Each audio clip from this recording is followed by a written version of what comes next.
大家好，我是小玉。冬瓜是大家都非常熟悉的蔬菜，它的营养价值非常的丰富，也是冬季特别常见到的一种食材。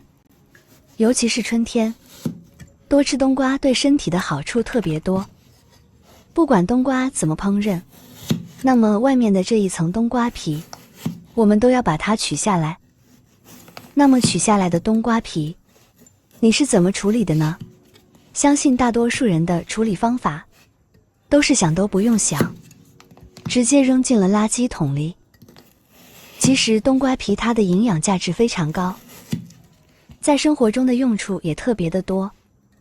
今天呢，我们里面的冬瓜肉不要了，只要冬瓜皮，用冬瓜皮来给大家分享一道美食，特别适合咱们春节过后来吃。春节期间，咱们每天都胡吃海塞，大鱼大肉，短短几天的时间，总感觉之前的衣服穿起来都相当的费劲了，非常的烦恼。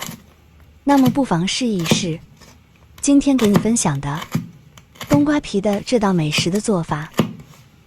我们取下来的冬瓜皮，再这样纵向将它切成这种的细丝，也不用切得太细，宽度大概在 0.2 公分的样子就可以了。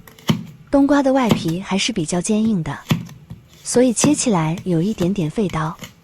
在切冬瓜皮的过程中，总感觉有一点点费劲。全部切成这个样子，现在将它收入碗中备用。接下来准备一个大盆，往里面加入1大勺食盐，再加入大半盆的清水进来，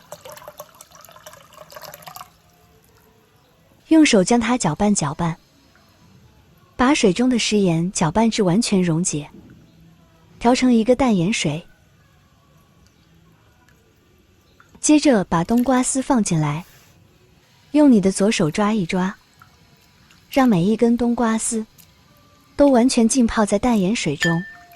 冬瓜皮虽然营养丰富，用处也非常多，但是它的表皮上面非常的脏。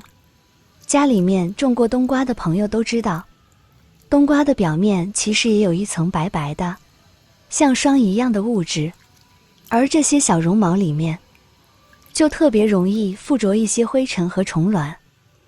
所以说在洗冬瓜皮的时候，一定要加一点食盐，这样才能洗得更加干净。不一会可以看到水就变得非常的脏了。现在我们把里面的污水倒掉，继续换2到3次的清水，将冬瓜皮彻底的清洁干净。整个过程我总共洗了3次。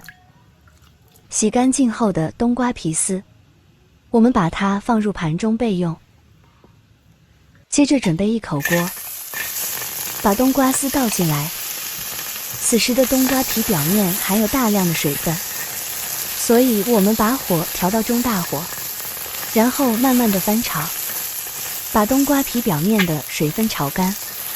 炒冬瓜皮没有任何的技巧与难度，只需要记住不停的翻动，不然的话冬瓜皮特别容易被炒糊了。炒糊了冬瓜皮可就没有了任何用处。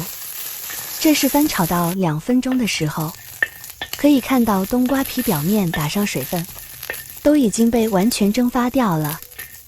此时我们就把火关的小一点，继续不停的翻炒，把冬瓜皮丝里面的水分彻底的蒸发。这个过程非常的单调，而且用的时间也比较长。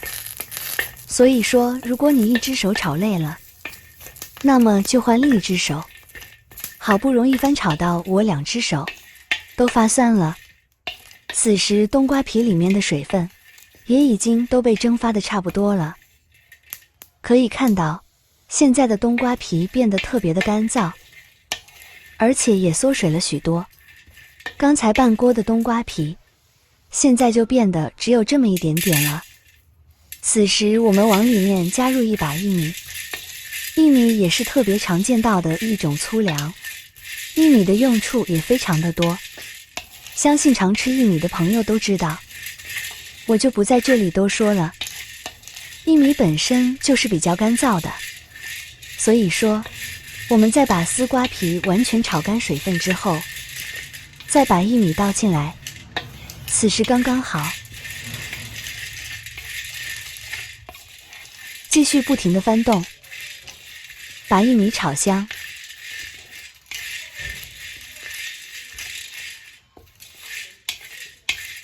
炒至表面微微发黄，像这样子就可以了。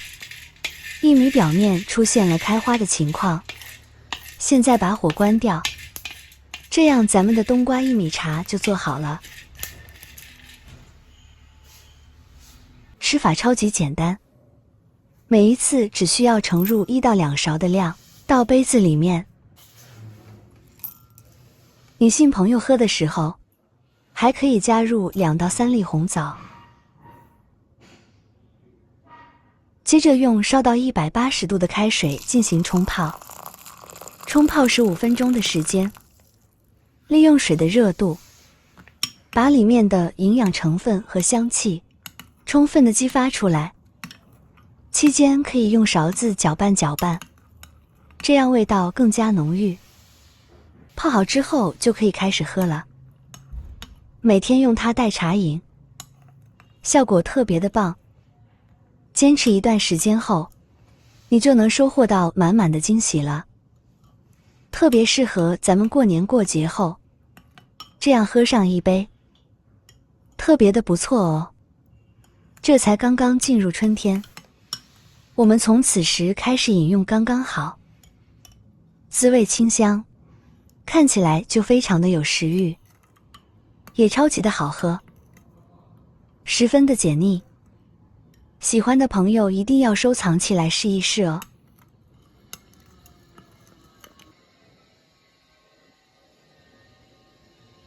除此之外，锅里面完全晾凉的冬瓜薏米茶，我们可以把它放到密封罐中，也可以放到一个无水无油的碗里，或者是密封袋中，将它密封进行保存。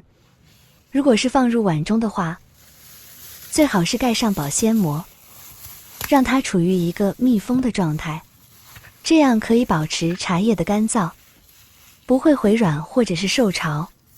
用的时候取出1到2勺子就可以了，随用随取，非常方便。每一次可以多做一点，1年4季都可以喝哦。喜欢就赶紧试一试吧。那好了，我们今天分享就先到这里了，感谢您收看，我们下期不见不散，拜拜。